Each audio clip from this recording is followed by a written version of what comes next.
Lecture histoire, Luna, la petite fée. Il était une fois, dans un petit village niché entre les montagnes et les champs de lavande, une fillette prénommée Luna. Luna avait 7 ans, des cheveux bouclés, couleur caramel, qui semblaient danser au vent, et de grands yeux verts pétillants de malice. Elle portait toujours des robes à fleurs et des bottes en caoutchouc, même quand il faisait beau. « Au cas où une aventure m'attend dans la boue », disait-elle. Luna vivait avec sa maman, vétérinaire, son papa, jardinier, et son grand frère Théo, qui passait son temps à inventer des machines bizarres, comme un distributeur de croquettes pour hérissons. Leur maison était remplie de plantes, de livres et de dessins d'animaux collés partout sur les murs. Mais Luna avait un rêve secret, devenir une fée. Pas une fée qui fait apparaître des bonbons ou des paillettes, non, une fée qui vole autour du monde pour sauver les animaux en détresse grâce à ses pouvoirs magiques. Un soir, alors qu'elle lisait un livre sur les koalas, Luna murmura « Si seulement j'étais une fée, je pourrais les aider moi-même. » Soudain, une lumière douce apparut dans sa chambre. Une minuscule créature ailée, avec une robe faite de pétales de rose, flotta devant elle. « Salut Luna, je suis Fiz, fée de l'aventure animale. Tu as été choisie pour une mission magique. » « Waouh! Est-ce que je vais avoir des ailes et des pouvoirs et un chapeau pointu? » Non, pour le chapeau, mais oui pour les ailes et le pouvoir. » Et pouf! Luna se transforma en une petite fée, haute comme une peluche, avec des ailes irisées et une baguette en forme de carotte. Fiz avait un sens de l'humour très particulier.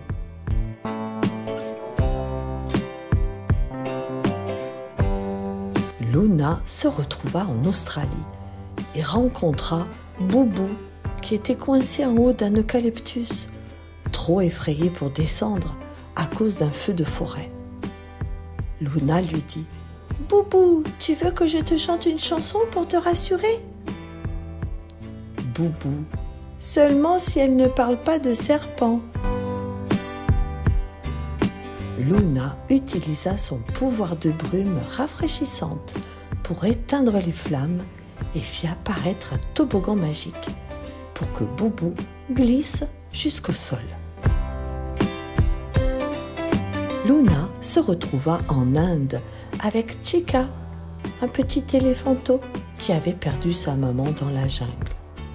Luna lui dit « Pas de panique, Chica, je suis une fée GPS. » Chica répondit « Tu veux dire grande petite sauveuse ?» Grâce à sa baguette, Luna fit apparaître une carte magique qui brillait là où la maman de Chica se trouvait. Réunion émouvante garantie. Luna se retrouva ensuite en Antarctique, où Glagla, le petit pingouin, avait glissé trop loin sur la glace et s'était retrouvé sur un iceberg isolé. Luna lui dit « Tu veux un taxi banquise ?» Glagla répondit « Je préfère un traîneau avec des sardines. » Luna invoqua un vent doux qui ramena l'iceberg vers la colonie de pingouins. Glagla fit une danse de la joie en glissant sur le ventre. Luna fut ensuite appelée en Amazonie, où Paco, le perroquet, avait perdu ses couleurs à cause de la pollution. Luna lui dit « Tu veux que je te repeigne ?» Paco répondit « Seulement si tu me fais des rayures de zèbre. » Luna utilisa son pouvoir de purification pour nettoyer l'air et l'eau. Et Paco retrouva ses plumes éclatantes, avec une touche de rayure, bien sûr.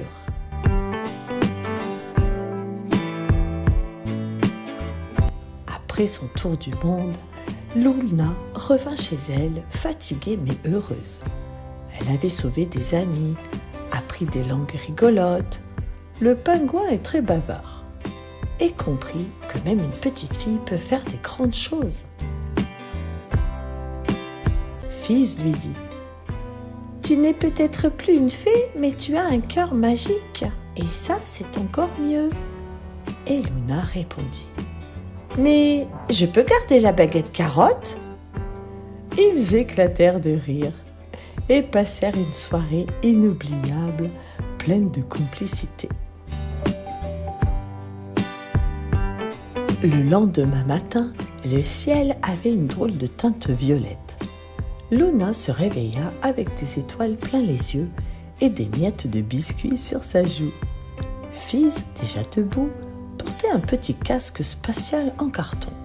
« Mission du jour, pique-nique intergalactique sur la planète Frisouille !» déclara-t-il en agitant une cuillère comme un sceptre. « Frisouille, c'est celle où les nuages sont en barbe à papa et les rivières en limonade ?» demanda Luna, les yeux pétillants. « Exactement, et les habitants sont des blobs qui dansent le flamenco. » À bord de leur navette pomme de terre volante, Luna et Fizz traversèrent les galaxies, évitant les astéroïdes en forme de croissant et saluant les étoiles filantes comme des vieilles copines. Une fois sur Frisouille, ils déployèrent leur nappe anti-gravité. Au menu, sandwich aux étoiles filantes grillées, jus de comète pressé, sardines interstellaires, pour Fizz bien sûr, et une tarte aux rayons lunaires.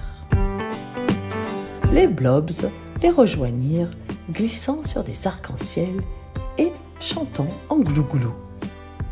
Luna leur apprit la danse du pingouin joyeux et Fizz improvisa un solo de castagnettes avec des coquilles de météorites. Et pendant qu'ils riaient, mangeaient et flottaient dans l'air, Luna se dit que la magie ne s'arrêtait jamais vraiment, surtout quand on a une baguette carotte et un ami qui croit en vous.